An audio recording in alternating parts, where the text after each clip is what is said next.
Hello Das പിക്സിലേക്ക് എല്ലാവർക്കും സ്വാഗതം. രാവിലെ 10:20 ഈ സിനിമ പോയി കണ്ടു. മസ്തിഷ്കമരണം നമ്മുടെ ലുലു പോയിട്ടാണ് കണ്ടത്. അപ്പോൾ ഈ സിനിമ കാണാൻ പോകുന്നതിന് മുമ്പ് എനിക്കൊരു മുൻവിധി ഉണ്ടായി. ആ മുൻവിധി മറ്റൊന്നുമല്ല, നമ്മുടെ രജിഷ വിജയനായിട്ട് ബന്ധപ്പെട്ട അവളുടെ ഐറ്റം ഡാൻസും അതിനെ തുടർന്നുള്ള വിവാദങ്ങളും വിഷയങ്ങളും എല്ലാം നമ്മൾ കണ്ടതാണ്. അപ്പോൾ ആ ഒരു മുൻവിധിയിലാണ് ഞാൻ ഈ പടം കാണാൻ പോയത്. അതവിടെ നിൽക്കട്ടെ. അത് ലാസ്റ്റ് എനിക്കൊരു കാര്യം പറയാനുണ്ട്. അതിനുശേഷം ഞാൻ ഈ പടം കണ്ടപ്പോൾ എനിക്ക് ഒരുപാട് ഇഷ്ടപ്പെട്ടു ഈ സിനിമ. കാരണം ഇത് കാണേണ്ട ഒരു രീതിയുണ്ട്, കാണേണ്ട ഒരു ശൈലിയുണ്ട്. അത് നിങ്ങളെ എങ്ങനെ സിനിമ കാണണം എന്ന് പഠിപ്പിച്ച് തരണതല്ല, അത് ഞാൻ പറയാം. അതിൻ്റെ കാരണങ്ങൾ പറയാം. കാരണം അതിനെനിക്ക് എന്തുകൊണ്ട് എനിക്ക് ഈ സിനിമ ഇഷ്ടപ്പെട്ടു എന്നുള്ളതിന് ഒരു വിശദീകരണം ആദ്യം പറഞ്ഞു തുടങ്ങിയിട്ട് നമ്മളതിൻ്റെ പെർഫോമൻസ്, ഇതിൻ്റെ എഡിറ്റിംഗ്, ഇതിൻ്റെ ക്യാമറയെ പറ്റിയൊക്കെ പറയാൻ പോകുള്ളൂ. അത് തന്നെ എനിക്ക് പറയാനുള്ളത്, ഇതിൻ്റെ ഒരു കണ്ടന്റ്, ഇതിൻ്റെ ഒരു ജോണർ നമുക്ക് പരിശോധിക്കണം. ഇതൊരു സൈഫൈ സിനിമയാണ്, സയൻസ് ഫിക്ഷൻ സിനിമയാണ്. ഒരു ഫ്യൂച്ചറായിട്ട് ബന്ധപ്പെട്ട് 2046 നടക്കുന്ന കഥയാണ്. ആ കഥ എടുത്ത് വെക്കാൻ വളരെ പാടാണ്. അത്തരം ഒരു സിനിമ മലയാളത്തിലാണ് എടുക്കുന്നതെന്ന് ഓർക്കണം. അപ്പോൾ അതിന് VFX വേണം, അതിന് വലിയ ആർട്ട് വേണം. ഈ കാര്യങ്ങളെല്ലാം നമ്മുടെ മലയാളത്തിൽ എടുത്ത് വെച്ചിരിക്കുന്നു. അതിൻ്റെ ഒപ്പം സറ്റയറും കൂടി, ഒരു ആക്ഷേപഹാസ്യം ശൈലിയിൽ കൂടിയാണ് ഇതെടുത്തിരിക്കുന്നത്.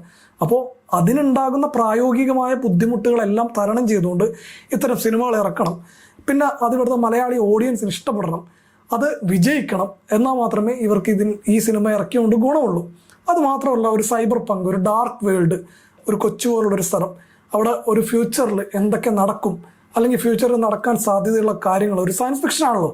അപ്പോൾ ആ രീതിയിലാണ് ഈ പടം എടുത്തു വെച്ചിരിക്കുന്നത്. ഒരു അരക്ഷിതമായൊരു ലോകം, അവിടെ ഗവൺമെൻറ്റിനെക്കാട്ടും പവർഫുൾ ആയിട്ടുള്ളത് വലിയ മീഡിയാസും വലിയ ഈ കമ്പനികളൊക്കെയാണ്. അപ്പോൾ അങ്ങനെ ഒരു ലോകം, അവിടേക്ക് നമ്മുടെ ചാറ്റ് ബോട്ടുകൾ, ഇപ്പോൾ നമ്മൾ ഈ ഏതെങ്കിലും കമ്പനിയിൽ ഇങ്ങനെ ചാറ്റ് ചെയ്യാൻ നേരത്ത് ചാറ്റ് ബോട്ടുകളായിരിക്കും നമ്മളോട് സംസാരിക്കുന്നത്.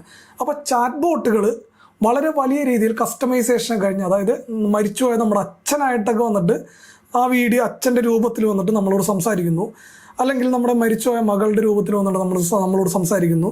ഒരു ഇമോഷണൽ ഒരു ഹൈജാക്കിങ് നമ്മളെ നടത്താൻ കഴിയുന്ന തരത്തിലുള്ളൊരു ലോകമാണ് അവർ കാണിച്ചിരിക്കുന്നത്. റോബോട്ടിക്സ് സാങ്കേതിക വിദ്യ എത്രത്തോളം വളർന്നു, റോബോട്ടുകളാണ് നമ്മുടെ അസിസ്റ്റൻ്റായിട്ടൊക്കെ ഈ സിനിമയിൽ കാണിച്ചിരിക്കുന്നത്. ഇതെല്ലാം ഒരു ഫ്യൂച്ചർ വേൾഡിനെ പ്രതിനിധീകരിക്കുന്ന രീതിയിലുള്ള ഒരു സിനിമയാണ് എടുത്തു വെച്ചിരിക്കുന്നത്. അപ്പോൾ ഒരു സട്ടയർ രീതിയിലാവുമ്പോൾ ഈ സട്ടയർ രീതി പലർക്കും ദഹിക്കണമെന്നില്ല. അപ്പോൾ ഇനി എനിക്ക് പെർഫോമൻസിനെ പറ്റി പറയുകയാണെങ്കിൽ, ഇതിൽ നമ്മുടെ ഏറ്റവും സീനിയർ ആക്ടറായ ജഗദീഷ് ചേട്ടനുണ്ട്. ജഗദീഷ് ചേട്ടൻ്റെ റോള് അദ്ദേഹം അതിമനോഹരമായി ചെയ്തിട്ടുണ്ട്. പിന്നെ മണിയമ്പിള്ള രാജുവിൻ്റെ മകൻ നിരഞ്ജൻ, അദ്ദേഹത്തിൻ്റെ റോള് മര്യാദയ്ക്ക് ചെയ്തിട്ടുണ്ട്. ആദ്യം പോസിറ്റീവുകൾ പറഞ്ഞിട്ട് പിന്നീട് ഞാൻ നെഗറ്റീവുകൾ പറയാം. പിന്നെ ദിവ്യപ്രഭയുടെ പെർഫോമൻസും ആക്ടിങ്ങും എല്ലാം നന്നായിട്ട് ചെയ്തിട്ടുണ്ട്. പിന്നെ വിഷ്ണു അഗസ്ത്യ, പുള്ളിയുടെ ആക്ടിങ് ഒരു ലെവല് എല്ലാവർക്കും അറിയാവുന്നതാണ്. പുള്ളി മനോഹരമായിട്ട് പുള്ളിയുടെ റോള് കൃത്യമായിട്ട് ചെയ്തിട്ടുണ്ട്. പിന്നെ പറയാനുള്ളത്, നമ്മുടെ രാഹുൽ എന്ന് പറഞ്ഞ നമ്മുടെ കരിക്ക് സീരീസിലൊക്കെ അഭിനയിച്ചിട്ടുണ്ട്. അതിലെ പുള്ളിയുടെ പെർഫോമൻസ്, പുള്ളിയുടെ സ്ക്രീൻ പ്രസൻസ് ആണെങ്കിലും പുള്ളിയുടെ പെർഫോമൻസ്, അഭിനയം, ഡയലോഗ് ഡെലിവറി ഒക്കെ ആണെങ്കിലും, ഇതിൽ അഭിനയിച്ചിരിക്കുന്ന ഏതൊരു ചെറിയ ആക്ടർ പോലും അവരുടെ റോളുകൾ, പ്രത്യേകിച്ച് പോലീസുകാരായിട്ട് വരുന്ന ആളുകളുടെ റോളുകൾ പോലും സംവിധായകൻ അറിഞ്ഞു കൊടുത്തിട്ടുണ്ട്. ഈ സംവിധായകന് ക്രിയേറ്റിവിറ്റി അല്ലെങ്കിൽ ആ ഒരു ഇമാജിനേഷന് പുറത്താണ് ഈ ഒരു സിനിമ ഉണ്ടായിരിക്കുന്നത്. ഈ ഒരു ഇമാജിനേഷൻ വെറുതെ ഉണ്ടായാൽ മാത്രം പോരാ, അതിനനുസരിച്ചുള്ള സാങ്കേതിക പ്രവർത്തകർ വേണം, വലിയ ആർട്ട് വർക്ക് വേണം, വലിയ ക്യാമറ വർക്ക് വേണം, വലിയ എഡിറ്റിംഗ് വേണം. ഇതെല്ലാം കൃത്യമായ രീതിയിൽ സമന്വയിപ്പിച്ച് എടുത്തിരിക്കുന്ന ഒരു സിനിമയാണ് മസ്തിഷ്കമരണം. ഈ മസ്തിഷ്കമരണം എന്ന പേര് ആ സിനിമയോട് വളരെയേറെ ചേർന്ന് നിൽക്കുന്ന പേരാണ്. അപ്പോൾ അതിൻ്റെ കാരണം എന്ന് പറഞ്ഞാൽ, ഭാവിയിൽ നമ്മളിപ്പോൾ അറിയാം, ഓൺലൈനിലും ഈ സോഷ്യൽ മീഡിയയിലേക്കുമാണ് നമ്മുടെ ജീവിതം നടന്നു പോകുന്നത്. നമ്മൾ ഏറ്റവും കൂടുതൽ നമ്മൾ യൂസ് ചെയ്യുന്നത് ഓൺലൈനിലും TV ഈ കമ്പ്യൂട്ടറൊക്കെയാണ്. അപ്പോൾ ഭാവിയിൽ ഇപ്പം തന്നെ നമ്മുടെ ആൾക്കാർ നമ്മുടെ ചിന്തകളും നമ്മുടെ ഇഷ്ടങ്ങളും എല്ലാം ഫേസ്ബുക്കിലെയും ചാറ്റ് ബോട്ടുകളും മറ്റെല്ലാം പഠിച്ചു കഴിഞ്ഞിരിക്കുന്നു. നമ്മൾ ഏതെങ്കിലും സാധനം വെറുതെ ഒന്ന് അടുത്തിരുന്ന് പറഞ്ഞാൽ പോലും ഫോണത് ആക്സസ് ചെയ്യും. നമുക്ക് ഇഷ്ടമുള്ള പ്രോഡക്റ്റുകൾ ഓൺലൈൻ വഴിയും സോഷ്യൽ മീഡിയ വഴിയൊക്കെ നമുക്ക് അയച്ചുകൊണ്ടിരിക്കുകയാണ് അവർ. ഭാവിയിൽ നമ്മുടെ ഇഷ്ടങ്ങളെല്ലാം ഇവർ കണ്ടുപിടിക്കുകയും നമ്മുടെ ഓർമ്മകളും ചിന്തകളും സ്വപ്നങ്ങളും പോലും നമ്മുടെ കയ്യിൽ നിന്ന് കളവ് പോകുന്ന തരത്തിലുള്ള നിലയിലേക്ക് നമ്മുടെ ടെക്നോളജി മാറും. ആ ഒരു കണ്ടന്റാണ് ഇവരെടുത്ത് സിനിമയാക്കിയിരിക്കുന്നത്. അപ്പോൾ ഈ ഭാവിയിൽ നടക്കാൻ പോകുന്ന ഒരു കാര്യത്തെ വളരെ ലളിതമായി, അന്ന് വളരെ കോംപ്ലിക്കേറ്റഡ് ആയിട്ട് ഇത്തരം കാര്യങ്ങൾ സംഭവിക്കും. നമ്മൾ എങ്ങോട്ടാണ് പോയിക്കൊണ്ടിരിക്കുന്നത്?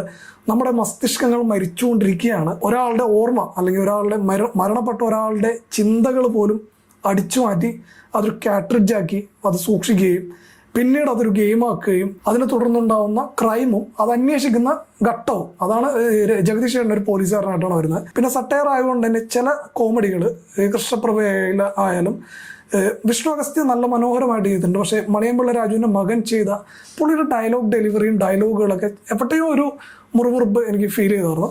രജിഷ വിജയൻ അതിമനോഹരമായിട്ട് ചെയ്തിട്ടുണ്ട്. പക്ഷേ ദിവ്യപ്രഭയുടെ ചില ഡയലോഗുകളും ചില സീനുകളെല്ലാം നമുക്ക് ചിലപ്പോൾ ഡൈജസ്റ്റീവ് ആകാതെയും ഇരിക്കും. പിന്നെ പറയേണ്ടത് ഈ സിനിമയെ ഏതൊരു തലത്തിലാണ്, ഏതൊരു ലെയറിലാണ് നമ്മൾ കാണേണ്ടത് എന്നുള്ള ആശ്രയിച്ചിരിക്കും ഈ സിനിമ നമുക്ക് ഇഷ്ടപ്പെടുമോ ഇഷ്ടപ്പെടാതിരിക്കുമോ എന്നുള്ളത്. അപ്പം നിങ്ങൾ ഈ സിനിമ കാണുന്നതിന് മുമ്പ് നിങ്ങൾ ഏത് തരത്തിലുള്ള പ്രേക്ഷകനാണെന്ന് ചിന്തിക്കണം. ഇത് എനിക്കറിയാം ഓരോരുത്തർക്കും ഓരോ ഇഷ്ടമാണ്. ഏത് സിനിമ സെറ്റർ നോക്കേണ്ട ആവശ്യമില്ല, അല്ലെങ്കിൽ കണ്ടന്റ് നോക്കേണ്ട ആവശ്യമില്ല. നമുക്ക് ഇഷ്ടമുള്ള സിനിമകൾ നമുക്ക് പോയി കാണാം. പക്ഷേ ഈ സിനിമ ഇഷ്ടപ്പെടണമെങ്കിൽ ഒരു ഫ്യൂച്ചറിസ്റ്റിക് ലോകം അല്ലെങ്കിൽ ഒരു ഇമാജിനബിൾ ലോകം ഇതെല്ലാം ഉൾക്കൊള്ളാൻ കഴിയുന്ന ആളുകൾക്ക് ഈ സിനിമ പെട്ടെന്ന് കണക്റ്റ് ആവും. പരമ്പരാഗതമായ രീതിയിൽ സിനിമകൾ കണ്ട് അതിനെ ആസ്വദിക്കുന്ന പാട്ടുകളും ഡാൻസുകളും ഒക്കെ ആയിട്ട് അതിനെ ആസ്വദിക്കുന്ന ആളുകൾക്ക് ഒരു പക്ഷേ ഈ സിനിമ കല്ലേടിയായി തോന്നാം. അത് ഞാൻ പറയാൻ കാരണം അല്ലാത്തവർ പോയാൽ ഈ സിനിമയെ വീണ്ടും പിന്നോട്ടടിക്കാനേ വഴിയുള്ളൂ. അതുകൊണ്ടാണ് ഞാൻ മുന്നറിയിപ്പ് നൽകുന്നത്. പക്ഷേ നിങ്ങൾക്ക് മറ്റൊരു തലത്തിൽ വേറൊരു പെർസ്പെക്റ്റീവിൽ ഈ സിനിമ കാണാൻ നിങ്ങൾക്ക് കഴിഞ്ഞാൽ അത് നിങ്ങൾക്ക് നല്ലൊരു അനുഭവം സമ്മാനിക്കും. ഇത്തരം സിനിമകളൊക്കെ ഇത്ര വലിയ രീതിയിൽ ഒരുപാട് ആളുകൾക്ക് ഇഷ്ടപ്പെട്ടില്ല എന്നറിഞ്ഞിട്ടും ഞാനിങ്ങനെ പ്രോത്സാഹിപ്പിക്കുന്നു. കാരണം ഇതുപോലുള്ള സിനിമകൾ വേണം.